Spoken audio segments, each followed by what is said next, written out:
Bismillahirrahmanirrahim. Alhamdulillahi rabbil alamin.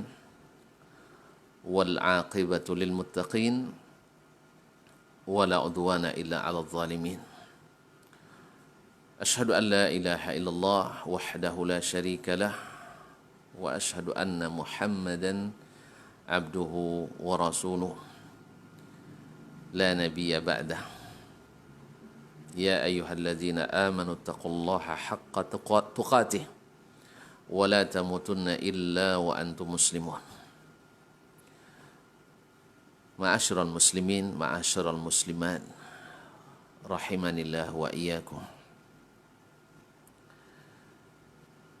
Alhamdulillah atas nikmatul Islam. Alhamdulillah atas nikmatul iman. Alhamdulillah atas nikmat as-sunnah. Kaum muslimin dan muslimat dirahmati Allah. Sesungguhnya ilmu itu seperti kata Syekh Bakar bin Abdullah Abu Zaid dalam kitabnya Tahrifun Nusus halaman 23, fa innal ilma imma naqlun musaddaq aw istidlalun muhaqqaq wal amanatu aslun fihima fahiya hilyatun ma'murun biha syar'an wal khiyanatu far'un fasid munazi'un li hadzal asli syar'i fahiya khullatun manhiyun anha. Ilmu itu terbagi dua. Ada ilmu naqli musaddaq yang dibenarkan, thabit, sahih. Aw istidlalun muhaqqaq atau pengambilan dalil yang ditahqiq, yang benar. Jadi ada yang riwayat yang sahih atau istidlal yang sahih, muhaqqaq. Wal amanatu aslun fiha. Nah, sifat amanah, kejujuran adalah aslinya dalam kedua ilmu tersebut. Seorang berilmu mesti amanah dalam menukil, demikian pula dalam mengakal. Fahiya hilyatun ma'murun biha syar'an. Amanah itu adalah sifat yang diperintahkan secara syar'i. Wal khiyanatu far'un fasid. Sedangkan khianat adalah cabang atau ranting yang rusak. Munazi'un li hadzal asli syar'i, yang bertentangan dengan asal yang syar'i tadi, yaitu amanah. Fahiya khullatun manhiyun anha, dan dia adalah tabiat yang terlarang secara syar'i. Tahrifun Nusus halaman 23. Kaum muslimin dan muslimat dirahmati Allah, dalam pertemuan kali ini, karena banyak sekali pertanyaan yang meminta untuk memberikan penjelasan, bukan untuk mencari-cari kesalahan, dan bukan pula untuk menjustifikasi bahwa kaum muslimin pasti masuk neraka atau yang ini dijamin masuk surga, tidak. Tapi dalam kebiasaan ruang ilmiah akademis, bahwa menyampaikan sesuatu berdasarkan ilmu, berdiskusi dengan ilmiah, itu adalah hal yang terpuji, supaya yang hidup dengan bayyinah dan yang mati meninggal juga dalam keadaan mendapatkan bayyinah. Dan Allah Subhanahu wa taala sudah mengambil janji kepada orang-orang diberikan Alkitab, wa idz akhadallahu mitsaqal ladzina utul kitab latubayyinunnahu linnas wa la taktumunah. Bahwa ketika Allah mengambil janji yang berat, yang kuat dari orang-orang yang diberikan Alkitab, latubayyinunnahu linnas, agar kalian benar-benar menjelaskannya kepada manusia. Wala taktumunahu, jangan ada yang kalian sembunyikan. Karena apa? Innal ladzina yaktumuna ma anzalna minal bayyinati wal huda min ba'di ma bayyanahu linnas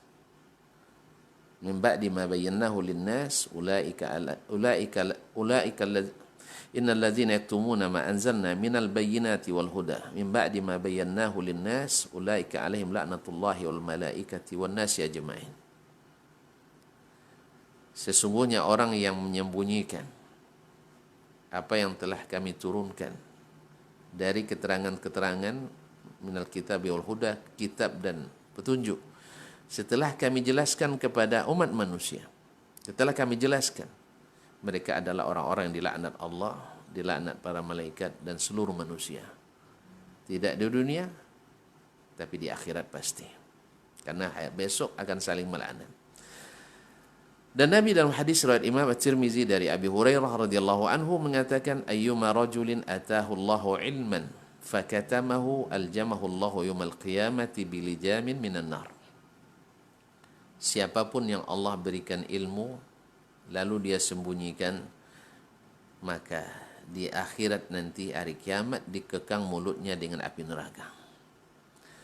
Oleh sebab itu, maka pada kesempatan ini izinkan saya untuk memberi sedikit penjelasan tentang banyaknya pertanyaan, apakah Idul Abrar, hari raya orang-orang taat, orang-orang saleh, yaitu tanggal 8 Syawal, itu adalah sunnah? Apakah itu termasuk sunnah? Idul Abrar adalah nama yang dilekatkan oleh orang-orang awam. Mereka mengira setelah seorang puasa di bulan Ramadan, lalu diiringi dengan puasa 6 hari, yaitu hari kedua, ketiga, keempat, kelima, keenam, ketujuh, dan hari ke-8 mereka melakukan hari raya. Namanya karena karena ini dinamakan oleh masyarakat awam, maka akan berbeda namanya dimanapun. Di Arab namanya Idul Abrar, mungkin di Thailand namanya Ayayo, tidak tahu saya, hari raya bersenang, dan di kita namanya Ayo Puaso Onam kalau di Kampar, atau Ayo Zora. Ayo Zora. Nah, apakah amalan ini termasuk sunnah yang sehingga patut untuk dilestarikan dan ditegakkan, atau dia sesuatu yang tidak sunnah yang harus dijelaskan dan untuk ditinggalkan, atau dia hanya sekedar kebiasaan, hanya sekedar tradisi turun-temurun yang tak ada mengait sama sekali dengan agama. Yang dalam hal ini masuk dalam kaidah al-adatu muhakkamah, bahwa adat istiadat itu pada asalnya bebas, disilahkan untuk melakukannya. Nah, dalam keterangan ini maka saya ingin menyampaikan berdasarkan beberapa poin. Yang pertama yaitu ta'rif sunnah terlebih dahulu, supaya jelas apa yang dimaksud dengan sunnah. Karena kita katakan apakah dia termasuk sunnah atau tidak. Yang kedua adalah tentang pentingnya berpegang teguh dengan sunnah. Yang ketiga adalah kedudukan sunnah serta posisinya dalam menjelaskan nas-nas syar'i. Apa gunanya? Yang keempat, apa yang dimaksud dengan al-Id, hari raya. secara lughah dan secara istilah, dan apa kaitannya dengan agama. Yang keenam adalah tentang Idul Abrar. Apakah amalan agama yang diada-adakan sehingga harus ditinggalkan, atau dia hanya sekedar tradisi yang tidak ada kait-mengait dengan agama yang bebas untuk dilakukan, ataukah dia termasuk bid'ah. Yang terakhir adalah kesimpulan insyaallah taala. Kita katakan bismillahirrahmanirrahim. Pertama, tentang as-sunnah. Saya tidak akan jelaskan secara detail bahwa as-sunnah secara bahasa adalah tariqah, adalah jalan baik yang baik ataupun yang tidak baik, baik yang terpuji atau tidak. As-sirah, jalan hidup, baik atau buruk, disebut dengan as-sunnah dalam secara bahasa. Dalam hal ini Nabi alaihissalatu wassalam dan secara bahasa mengatakan man sanna fil islami sunnatan hasanah. Kemudian beliau juga mengatakan man sanna fil islami sunnatan sayyi'ah. Ini tentu maknanya makna lughawi, karena tidak mungkin dibayangkan ada sunnah Nabi yang sayyi'ah. Maka yang dimaksud di sini pasti sunnah secara bahasa. Disinilah letaknya keliru ketika orang menjadikan ini dalil adanya bid'ah hasanah. Karena tidak mungkin Nabi mengkomparasikan antara sunnah beliau sendiri, ada yang sayyi', ada yang hasanah. Tidak mungkin. Berarti maksud Nabi di sini adalah secara bahasa. Ma'asyarul muslimin, ma'asyarul muslimat yang dirahmati Allah Subhanahu wa taala. Menurut istilah tentu berlatar belakang kepada disiplin ilmu masing-masing. Maka para ahli fikih mengatakan as-sunnah itu adalah ma yuthabu ala fi'lihi wa la yu'aqabu ala tarkihi, yaitu yang diberi pahala bila dikerjakan dan tidak berdosa bila ditinggalkan. Ini yang umum kita dengarkan. Ada definisi lain lagi yang disebutkan oleh ulama adalah ma umira bi amran ghaira jazim, yaitu suatu perintah yang dianjurkan tidak sampai wajib atau tidak dikuatkan atau tidak sampai wajib. Menurut ahli usul fikih lain lagi. Mereka mengatakan sunnah ma jaa 'anil nabi sallallahu alaihi wasallam min qaulin aw fi'lin aw taqririn mimma yanbani alaihi hukmun syar'i, yaitu perkataan, perbuatan dan ketetapan serta persetujuan Nabi yang menjadi dasar hukum syar'i. Itu yang dikatakan sunnah. Berarti yang tidak menjadikan dasar hukum itu tidak disebut sunnah menurut ahli usul fikih, karena memang orientasi mereka adalah hukum. Bagaimana memproduk hukum dengan kaedah-kaedah usul ini. Sedangkan ahlul aqidah orientasinya lain lagi, untuk membedakan aliran yang sunnah dengan yang bukan sunnah. Maka yang maksud oleh mereka sunnah adalah yang berakidah sunnah Nabi alaihissalatu wassalam. Maka kitab akidah dulu disebut dengan kutub as-sunnah. Bagi yang tidak berpengalaman tentang akidah al-sunnah wal jamaah, mereka mungkin tidak mengetahui ini, istilah ini. Bahkan Imam Abu Hanifah kitab akidahnya disebut al-fiqhul akbar. Fikih yang paling besar itu adalah fikih tentang sunnah, tentang akidah. Imam Al-Ajuri menamakan kitabnya dengan Asy-Syariah. Menurut istilah ulama dulu bahwa akidah termasuk syariah. Kalau sekarang tidak syariah, pasti terbayang adalah hukum-hukum syariah. Sedangkan ahli hadis mendefinisikan sunnah itu adalah qaul ma ja'a an Nabi sallallahu alaihi wasallam min qaulin aw fi'lin aw taqririn aw sifatin. Semua yang datang dari Nabi berupa perkataan, perbuatan, takrir, bahkan sifat beliau, itu adalah sunnah. Dan Allah sudah menjadikan Nabi sebagai uswatun hasanah. Dan Allah sudah menjadikan Nabi sebagai satu-satunya guru yang menjadi sumber ilmu kita. Karena kepadanya diturunkan Al-Quran dan kepadanya diturunkan As-Sunnah ini. Oleh sebab itu, datanglah daripada ulama bahwa tafsir yang terbaik itu adalah tafsir Al-Quran dengan Quran, kemudian tafsir Al-Quran dengan Sunnah Nabi SAW. Bila tafsirnya ada dalam Quran dan bila tafsir ada dalam Sunnah, maka addu alaiha bin nawajis, pegang teguh itu. Maka kata Nabi, alaikum bisunnati wa sunnatil khulafa'ir rasyidin al-mahdiyyin min ba'di addu 'alaiha bin tamassaku biha addu 'alaiha bin nawajis. Pegang teguh, gigit dengan geram, jangan sampai lepas. Karena yang paling berhak menjelaskan makna Al-Qur'an itu adalah Nabi alaihi salatu wassalam. Nah, siapa yang mengaku Ahlus Sunnah wal Jamaah tidak mau melangkahi sunnah Nabi alaihi salatu wassalam. Dengan demikian kita tahu bagaimana posisinya as-sunnah. Pada poin yang kedua, yaitu perintah tamassuk bis sunnah wa atasimu bihablillahi jami'an, sampai pada ayat setelahnya itu yauma tabyaddu wujuh wa taswaddu wujuh.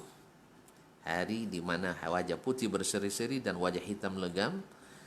Ibnu Abbas menafsirkan akan putih berseri-seri wajah ahli sunnah dan akan hitam legam wajah ahli ahwa wal bidah.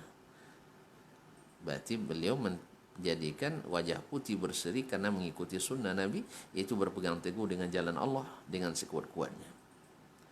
Dan sebaliknya yang mengikuti hawa dan bid'ah akan hitam wajah mukanya hari kiamat. Ini menurut Ibnu Abbas radhiyallahu taala anhu.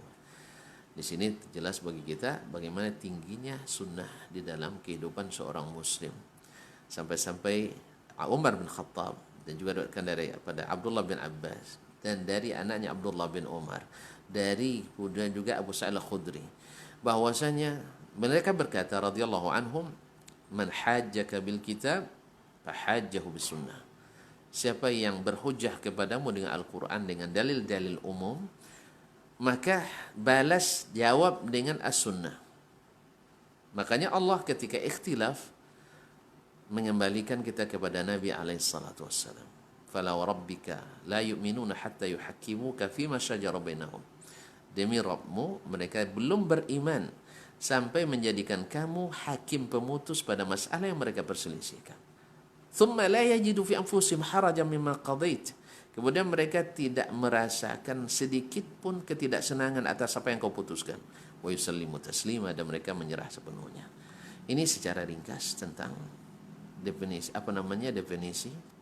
kegunaan, kemudian posisi dan kedudukan. Nah, sekarang masuk kita sampai ulama menyebutkan untuk masalah menjelaskan Al-Quran dengan sunnah ini, sampai-sampai ulama seperti Makhul Asy-Syami mengatakan dan Imam Asy-Sya'bi, dua orang tabi'in mengatakan, lal kitabu ahwaju ila sunnati minas sunnati ilal kitab. Sunnah itu Alkitab, Al-Quran lebih membutuhkan sunnah daripada sunnah membutuhkan Alkitab. Maksudnya kata Imam Ahmad bin Hanbal rahimahullah, maksudnya adalah bahwa Al-Quran, As-Sunnah menafsirkan Al-Quran. Maka semuanya harus ditafsirkan dengan As-Sunnah An-Nabawiyah. Khususnya dalam masalah-masalah yang sudah mesti dan mungkin ada di zaman Nabi SAW tanpa ada penghalang sama sekali. Seperti dalam masalah Idul Abrar ini nanti. Ma'asyal muslimin, ma'asyal muslimat ini rahmati Allah. Sekarang kita beranjak pada poin yang keempat, yaitu tentang al-idu atau al-a'yad secara bahasa dan secara istilah. Tentu saja dalam hal ini kita harus tahu kaum muslimin dan muslimat bahwasanya istilah hari raya Lebaran itu bahasa kita. Maka memahami dalil-dalil yang berkaitan dengannya harus dikembalikan ke bahasa aslinya. Kita kalau hari raya tafsirkan dengan kegembiraan kan. Padahal menurut bahasa aslinya hari raya itu bukan hanya bergembira. Ada hari raya sedih. Ada namanya Ma'tam. Seperti orang-orang Syiah memperingati hari wafatnya Husain pada bulan Muharram itu sebagai hari bersedih. Mereka menjadikannya hari disebut juga dengan Id. Yaitu Idu Qatli atau Maqtalil Husain. Jadi jangan didefinisikan Al-Id ini dalam bahasa kita yang artinya mengembirakan, bersilaturahim dan sebagainya. Walaupun itu bagian daripada hari raya. Oleh sebab itu kita perlu kembali kepada asli bahasanya. Dalam Lisanul Arab, Al-Imam Ibn Manzur Al-Afriqi, demikian pula dalam Aferus Abadi dalam kitabnya Al-Qamusul Muhit, Al-Idu kullu yawmin fihi jama'. Id itu adalah setiap hari yang terdapat perkumpulan di dalamnya. Kalau ada perkumpulan, itu disebut Id. Washtiqaquhu min ada ya'udu ka'annahum adu ilaihi. Dan pecahan katanya, akar katanya dari ada ya'udu. Kalimat ada ya'udu yang bermakna kembali, balik. Karena adu ilaih, karena mereka seolah-olah selalu kembali kepada perkumpulan itu. Maka setiap perkumpulan itu dinamakan Id bila berulang-ulang. Wa qila ishtiqaqu minal ada. Ada pula yang menjadikannya pecahan kata daripada al-ada, yaitu adat istiadat. Adat istiadat kan juga dari bahasa Arab, yaitu kebiasaan yang berulang-ulang. Bila sesuatu itu sudah menjadi suatu kelakuan yang diulang-ulang dalam satu masyarakat, dia menjadi adat istiadat, disebut juga dengan Id. Ini secara bahasa. Li'annahu mu'taduhu, karena mereka terbiasa dengannya. Dalam hal ini Idul Abror menjadi kebiasaan, adat istiadat. Wa ayyadal muslimun syahidu idahum. Ayyada al-muslimun maknanya adalah syahidu idahum. Ayyada al-muslim maknanya mereka menyaksikan hari Idnya, hadir di hari raya ini. Wal jam'u a'yadun ala lafdhil wahid farqan bainahu wa baina awadil khasham. Jamaknya adalah a'yad. Walaupun pada asalnya adalah waw juga, a'wad. Tetapi supaya dibedakan dengan awadul khashab yang asalnya udun, jamaknya awadul khashab, yaitu ranting-ranting kayu. Makanya orang Arab supaya berbeda antara jamak a'yad, jamak hari raya yang asalnya juga aslinya iudun, kasra ain, wawnya fathah diganti sehingga berat. Ya, kasrah sebetulnya waw mati berat, maka dipindahkan jadi ya. Dan seharusnya ketika jamak balik lagi. Kita jamak balik lagi, tapi di sini tidak dijambalikkan. Kenapa? Supaya berbeda jamak ud dengan jamak iwud tadi atau jamak id tadi. Wa qila lilzumil ya fi wahidihi. Dikatakan bukan untuk membedakan, tapi karena di mufradnya sendiri idun itu pakai ya karena sudah diganti ya dengan waw dengan ya. Wal idu dalam Al-Misbahul Munir dan juga Lisanul Arab, wal idul mausim. Id itu ada suatu musim. Wa ayyatu ta'yidan syahidtul id. Saya berhari raya. Wa ada ila kadza wa ada lahu aidan ya'udu. Kembali kepadanya ini dan balik baginya ini. Audatan wa audan sara ilaihi. Audatan, yakni dia kembali kepadanya. Wa fit tanzil, dalam Al-Quran qala Allah Ta'ala walau ruddu la'adu limanuhu anhu wa innahum lakadzibun. Andainya orang-orang sudah mati itu dikembalikan ke dunia, mereka minta balik tuh, berjanji akan buat saleh. Andainya mereka kembali la'adu limanuhu anhu, mereka akan kembali melaksanakan yang dilarang itu. Macam kita sekarang ni, selesai corona nanti buka lagi karaoke itu sebagainya. Nah, bukan maksiat lah, auzubillah. Bahkan di hari-hari karaoke ni, hari-hari apa ini banyak juga yang kembali. Nah, wa innahum lakazibun, mereka pasti bohong. Allah Maha tahu tentang hati orang. Karena sekarang kena lihat azab taubatnya. Tapi setelah kembali diberikan kelapakan tidak.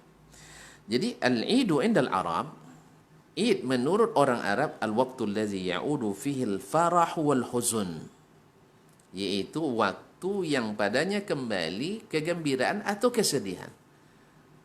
Jadi bukan hanya bergembira. Jadi definisi Id dengan kegembiraan itu kurang. Tapi definisi Id itu adalah hari berkumpul di dalamnya terdapat kegembiraan atau kesedihan bersama. Wa kana fil asli al-audu al-iudu falamma sakanatil waw, ketika wawnya sukun mati, wan kasarat ma qablaha, dan yang sebelumnya kasrah, qalabaha qablaha sarat ya'an, artinya diganti waw dengan ya sedang menjadi in. Ini secara bahasa dan masih banyak lagi perkataan ulama dalam masalah ini.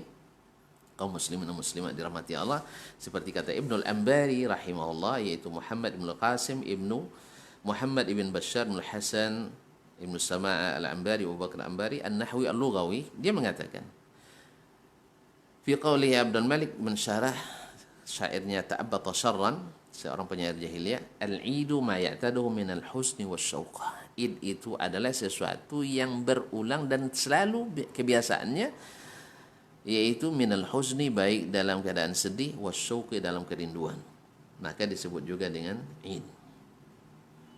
Berkata Ibnul Arabi itu Muhammad ibn Ziyad Abu Abdullah Ibnul Arabi, nahwiyan lughawiyan, wafat 231 Hijriah. Beliau mengatakan summiyal idu idan li'annahu ya'udu kulla sanatin bi farahin muhajjaddan, karena dinamakan hari raya itu, id itu dengan id dari kata aud tadi, kembali, li'annahu ya'udu kulla sana, karena dia kembali setiap tahun. Ma'asyar muslimin dan muslimat, dalam Al-Quran kata id terdapat dalam salah satu ayat surah Al-Maidah ayat 114. Allah Subhanahu wa taala berfirman, qala Isa ibn Maryam, Allahumma rabbana anzil alaina ma'idatan minas sama'i takunu idan lana li awwalina wa akhirina wa ayatan minka. Ya, ketika Isa berkata, ya Rabb kami, turunkanlah kepada kami hidangan dari langit. Takunu idan lana, menjadi sesuatu yang dirayakan bagi kami, bagi yang pertama dan yang terakhir. Wa ayatan minka, dan menjadi ayat petunjuk bagimu, darimu. Ini menurut bahasa, yaitu sesuatu yang berulang-ulang dan diramaikan. Itu adalah itu. Wa amal istilah, secara istilah, berkata Syekhul Islam Ibnu Taimiyah rahimahullah, al-idu ismun lima ya'udu min al-ijtima' ala wajhin mu'tadin a'id, yaitu hari nama yang diberikan kepada sesuatu yang kembali berkumpul menurut keadaan yang biasa dan selalu berulang. A'id, kembali lagi. Imma bi'audis sana, bisa dalam sekali setahun kembalinya, atau bi'audil usbu', atau kembali satu minggu, awis syahr, atau sekali sebulan, atau nahwi zalik, disebut dengan id. Maka disebutlah id, hari Jumat disebut juga dengan hari raya umat Islam, disebut dengan id. Ada yang mengatakan wa min hajtima'un fihi, di dalamnya terdapat ijtima'. Nah, kemudian wa minha a'malun tadba'u zalika minal ibadati wal adat, amalan-amalan yang berikutan dalam hari raya itu minal ibadat, baik hal yang berkaitan dengan ibadah, awil adat, atau kebiasaan adat istiadat. Wa qad yakhtassul 'idu bimakanin ba'inihi, ada kalanya id itu berkaitan dengan tempat. Wa qad yakunu mutlaqan, ada secara mutlak. Wa kullu hadhil umur qad tusamma idan, ini semuanya bisa dinamakan dengan id. Lalu para ulama membagi id itu menjadi id a'yad makaniyah dan a'yad zamaniyah. Dan ini berdasarkan ketentuan syariat, bahwa al-a'yad al-makaniyah atau al-a'yad az-zamaniyah dalam Islam, waktu yang tidak mengizinkan untuk menyebutkan dalilnya secara spesifik pada semuanya, tapi semua ini disebutkan dalam hadis-hadis yang sahih. Hadis-hadis yang sahih bahwasanya Nabi menamakannya dengan id. Al-a'yaduz zamaniyah dalam Islam ada 7, yaitu Yaumul Jum'ah, hari Jumat. Nabi menyebutkan bahwa inna hadza yaumun ja'alahu Allahu lil muslimina idan. Ini hari Allah jadikan sebagai orang-orang Islam sebagai hari raya. Lewat Imam Al-Baihaqi dalam As-Sunan Al-Kubra dan disahihkan oleh Syekh Al-Albani dalam Sahihul Jami'. Jadi hari Jumat adalah hari mingguan, hari raya kita berkaitan dengan waktu. Wa yaumul fitri, dan hari raya fitrah, seperti hari raya yang baru kita lewati, dan ini tidak perlu disebutkan lagi dalilnya. Wa yaumul adha, yang ketiga adalah hari raya Idul Adha, ini juga masyhur, tidak perlu kali disebutkan dalil. Wa yaumu Arafah, hari Arafah, ini yang keempat, itu hari Arafah, itu juga dalam hadis disebutkan sebagai hari raya. Demikian pula dengan ayyamu at-tashriq. Ayyamut tashriq. Ayyamut tashriq itu adalah hari nahar. Kemudian hari ke-11, hari ke-12 dan hari ke-13. Ya. Berarti ada 7 hari. Ada 7 hari yang disebut dengan Ayyamut tashriq, 3 kan setelah hari nahar. Nah, dengan demikian hari raya itu dalam Islam ada harinya, waktunya, waktu raya itu. Yang ada dalam sunnah Nabi adalah ada 7 maaf. Kemudian ada hari-hari raya yang berkaitan dengan tempat. Yang berkaitan dengan tempat, yaitu yang pertama tentu adalah masjid yang dilaksanakan padanya hari Jumat. Masjid-masjid, makanya tidak sah berhari raya Jumat kecuali di masjid. Demikian pula tempat-tempat haji, al-masyair al-muqaddasah, al-mu'azzamah, dan al-baitul haram, Arafah, Muzdalifah, Mina. Ini adalah tempat-tempat hari raya yang berkaitan dengan tempat. Ma'asyal muslimin, ma'asyal muslimat dirahmati Allah SWT. Nah, selebihnya yang tidak tercantum di sini berarti bukan hari raya yang terdapat dalam sunnah Nabi SAW. Oleh itu, kalau kita kembali kepada hari raya yang berkaitan dengan yang disebut dengan Idul Abrar atau hari raya Puasa Onam, atau di Arab di kalangan awam disebut Idul Abrar. Kemudian di kalangan orang-orang kita ayo poso 6. Dan memang secara referensi sulit ditemukan atau tidak banyak pembahasan tentang ini, karena memang tak banyak didapatkan kecuali di sebagian-bagian tempat saja. Tapi telah dibahas oleh para ulama sebelumnya. Nah, sekarang apakah Idul Abrar ini, ayo poso 6 ini, masuk dalam definisi hari raya baik secara bahasa, secara syariat atau tidak? Kalau kita kembali kepada makna hari raya tadi, bahwa segala sesuatu yang mengumpulkan orang yang berulang-ulang dalam waktu-waktu tertentu, berarti dia menjadi hari raya. Dan ketahuilah bahwasanya hari raya itu tidak ada kecuali berkaitan dengan agama. Tidak ada yang kecuali berkaitan dengan agama. La syakka annal a'yad minad diyanat. Bahwa hari raya itu pasti berkaitan dengan agama. Allah berfirman dalam surat Al-Hajj ayat 67, likulli ummatin ja'alna mansakan hum nasikuh. Bagi setiap umat kami jadikan mansak. Dan mansak di sini ditafsirkan oleh para ulama tafsir, di antaranya Imam Al-Baghawi dalam tafsirnya adalah al-Eid. Bahwa setiap umat kami jadikan bagi mereka mansak, hari raya yang mereka rayakan. Maka ada hari raya Yahudi. Orang Yahudi punya banyak hari raya, 12 hari raya lebih kurang. Kemudian ada Nasrani punya hari raya juga sekitar 10. Lebih lagi 14. Ya, yang dibuat-buat, dan yang asli mungkin ada, yang tidak asli banyak. Demikian pula dengan Majusi juga punya hari raya 6. Demikian juga agama-agama lain, Hindu, Buddha, dan sebagainya.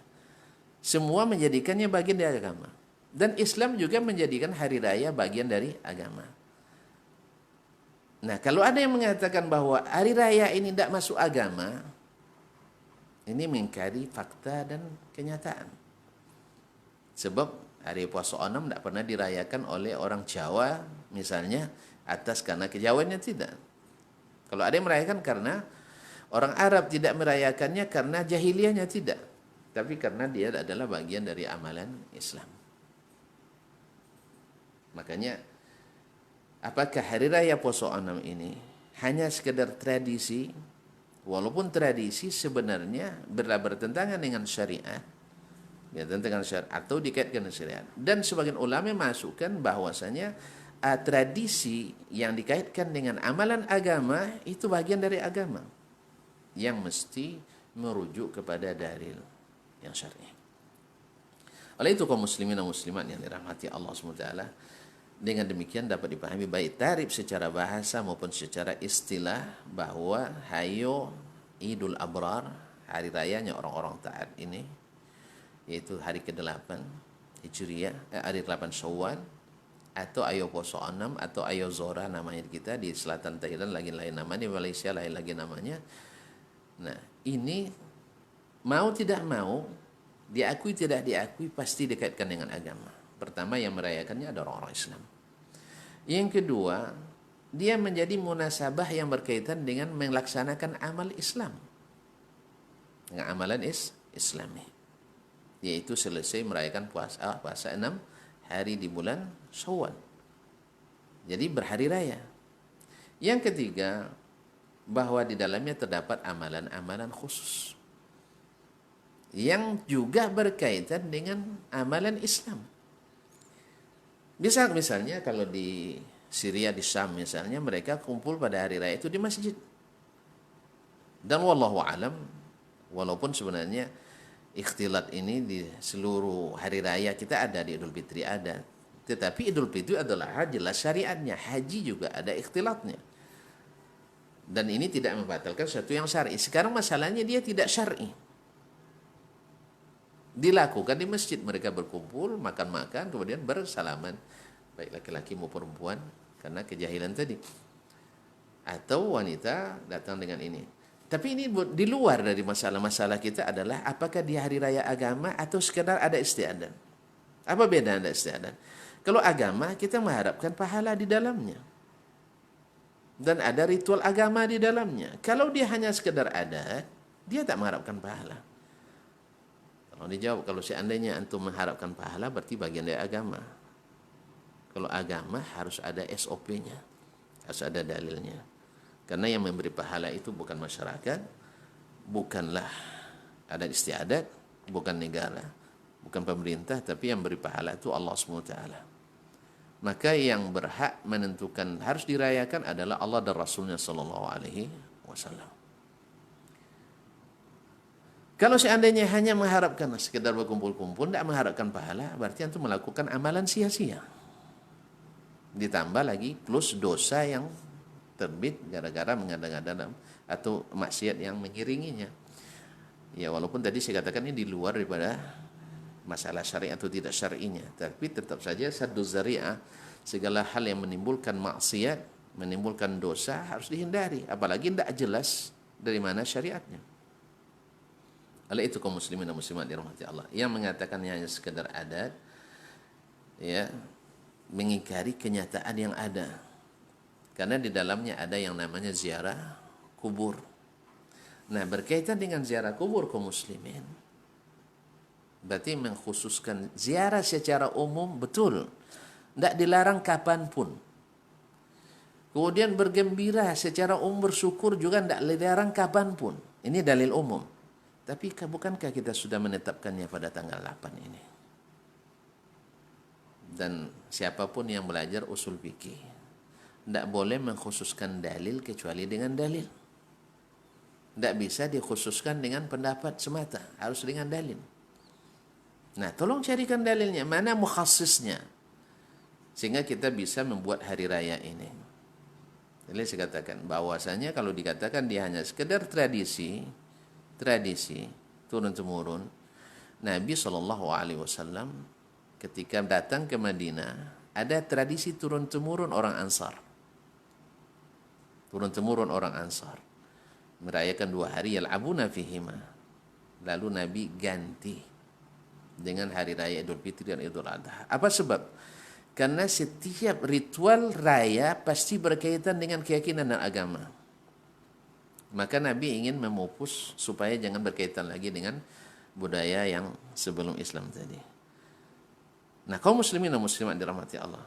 Budaya yang jahiliyah itu lahir dari mana? Lahir daripada kejahilan. Lahir daripada membuat-buat sesuatu agama. Orang-orang jahiliyah dulu aslinya dari mana? Agama Ibrahim, agama Ismail. Lalu mereka karena jauh dari ilmu, akhirnya mereka melakukan ibadah-ibadah dan ritual-ritual khusus yang mereka yakini sendiri tanpa dalil. Ketika dikatakan ittabi'u ma anzalallah, ikut apa yang Allah turunkan, mereka katakan nattabi'u ma alfaina alaihi aba'ana. Kami hanya ikut bapak-bapak kami. Kenapa bapak-bapak kalian ikut? Tidak mungkin lah, alasan sama diajukan. Tidak mungkin nenek moyang tu tidak paham agama. Tidak mungkin nenek moyang tu buat-buat tanpa alasan. Tidak mungkin tanpa dalil. Ya kalau bahasanya tidak mungkin, kan seperti kita katakan, menafikan itu bukan ilmu. Ya, kira-kira itu bukan ilmu. Mana buktinya dalil mereka? Oleh itu kaum muslimin dan muslimat dirahmati Allah SWT, sebenarnya saya tidak ingin terlalu mendalami masalah ini, karena saya paham bahwa sahnya yang menyenangi akan terganggu. Tapi maksud saya adalah untuk diskusi secara ilmiah, ya, supaya yang punya dalil majukan. Kalau seandainya hanya sekedar tradisi dan budaya, berarti tidak ada pahalanya. Kalau seandainya mengharapkan pahala, kan silaturahim boleh kapanpun. Tahir, ya kita setuju itu. Kenapa harus tanggal 8? Oh, itu waktu yang sempat. Tidak sama kesempatannya. Kita ada yang sempat hari tanggal 8 dan tanggal 10. Kenapa dihususkan tanggal 8? Tidak sama kesempatan. Oleh itu kaum muslimin dan muslimat dirahmati Allah SWT, mudah-mudahan dengan keterangan ini menjadi jelas bagi kita. Lalu kita nukil pendapat sebagian ulama bahwasanya masalah ini, hari raya Idul Abrar ini, berkata Al-Imam Syekhul Islam Ibnu Taimiyah rahimahullah ta'ala, wa amma ittikhazu mawsimin ghairil mawasim syar'iyyah كبعض ليالي الشهر ربيع الأول التي يقال إنها ليلة المولد أو ثامن شوال الذي يسميه الجهال عيد الأبرار بأنها من البدع التي لم يستحبها السلف ولم يفعلوها. Adapun menjadikan suatu musim di antara musim-musim syar'iyah, menjadikannya sebagai musim syar'i, seperti sebagian hari-hari di bulan Rabiul Awal yang dinamakan dengan Lailatul Maulid, malam Maulid Nabi. Kemudian ada beberapa perkataan yang tidak sebutkan, au thamina Syawal, atau hari ke-8 bulan Syawal, alladzi yusammihil juhal idal abrar, yang dinamakan oleh orang-orang yang tidak berilmu sebagai hari orang-orang taat. Al-abrar jam'u bar, orang-orang taat. Fa innaha minal bid'ah allati lam yastahibba salaf, karena ini termasuk hari-hari, termasuk bid'ah-bid'ah yang tidak dianjurkan oleh as-salaf, walam yaf'aluha, dan tidak pula dilakukan oleh mereka. Kemudian beliau juga mengatakan dalam Al-Ikhtiyarat Al-Fiqhiyah halaman 111, wa amma thaminu Syawal falaysa idan la lil abrar wala lil fujar. Adapun merayakan hari ke-8 bulan Syawal tidak masuk hari raya, baik orang-orang taat maupun para pendurhaka. Tidak boleh jadi hari raya bagi orang taat maupun orang pendurhaka. Wala yajuzu li ahdi ya'taqidahu 'idan, tidak boleh bagi seorang pun meyakini itu sebagai hari raya. Wala yuhditsu fi syai'an min sya'iril ayat, dan tidak pula boleh melakukan padanya sesuatu dari syiar-syiar hari raya. Kemudian fa innal muslimin, sesungguhnya orang-orang Islam sepakat ala annahu laisa bi'id, bahwa itu bukan hari raya. Wa kariha ba'dhum shaum as-sitti min Syawal aqibal idi mubasyaratan. Sampai-sampai ada sebagian ulama menganggap makruh langsung puasa 6 dari tanggal 2 Syawal. Apa sebab? Li'alla yakuna firru yaum ats-tsamin ka'annahu al-id. Supaya tidak fitrahnya berbukanya pada hari ke-8. Seolah-olah hari raya. Sebab yang dilakukan orang-orang jahil ini, fayansha'un zalika ayyaudu awamun nas dan akhar, sehingga dengan demikian orang menganggap itu hari raya lain pula di kalangan orang awam. Wa bihadza yatabayyan butlanu ittikhadhi hadzal yaumi idan, dengan demikian jelaslah kebatilan menjadikan hari ini hari raya. Masyaallah muslimin dan muslimat, sebagian mungkin beralasan bahwasanya dia tidak raya. Apa sebab? Karena pada hari itu tidak dilakukan hari raya khutbah, tak ada khutbah dan sebagainya. Ikhwani fillah, khutbah itu Allah yang tentukan. Ziarah kubur kita boleh yang melakukan. Kita membuat syiar sendiri dan menamakannya sebagai hari raya. Nah, andainya, tidak usah dinamakan hari raya, namakan hari silaturahim. Juga tidak keluar daripada menentukan hari tertentu dengan ibadah tertentu. Ya, kembali secara bahasa tadi, secara istilah, dia tetap hari raya namanya Id, karena selalu yang berulang-ulang, perkumpulan yang berulang-ulang dengan amalan tertentu, walaupun bukan seperti Idul Fitri dan Idul Adha. Ma'asyallah. Karena hari Jumat kan tidak seperti Idul Fitri, tidak ada zakat fitrah padanya, tidak ada kurban, yang sama hanya sekedar khutbahnya saja. Ini adalah alasan yang diada-adakan, yang tidak benar.